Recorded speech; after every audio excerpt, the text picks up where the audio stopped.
Alors, c'est très clair que ce que l'on recherche d'un point de vue parisien, moi, ce que je propose, c'est que justement on arrive à se constituer un point de vue de métropole, c'est-à-dire, je veux dire, un point de vue partagé, mutualisé. Donc, ce qui concourt à la différenciation ou à l'enracinement de la différenciation ne va pas dans ce sens-là. C'est vrai que je suis parfois assez...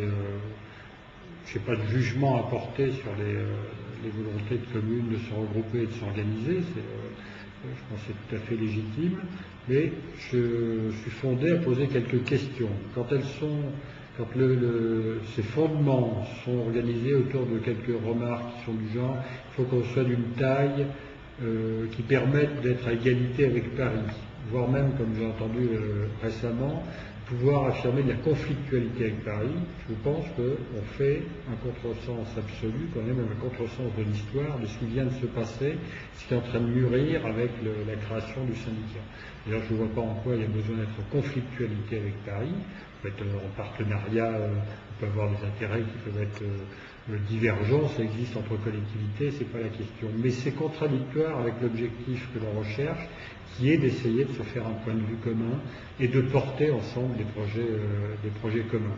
Donc, c'est la première remarque. La seconde, et ça, on l'a dit depuis très longtemps, Delanoë l'a dit aux assises, nous sommes pas du tout favorables à ce scénario dit de la Marguerite, c'est-à-dire où des communes se regroupent en grosse intercommunalité autour de Paris.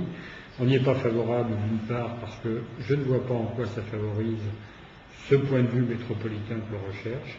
Deuxièmement, ça laisse Paris isolé, c'est-à-dire Paris ne peut pas participer à ces intercommunalités-là, et donc ça, je pense que c'est profondément problématique, puisque c'est contradictoire avec l'objectif recherché, qui est de mutualiser, de mieux partager.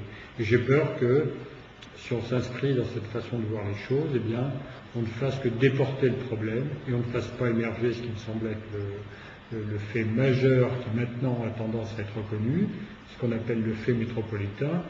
Si j'en juge par le succès du mot même métropole et métropolitain qui est utilisé à toutes les sauces, il y a un vrai progrès, il ne faut pas le gâcher.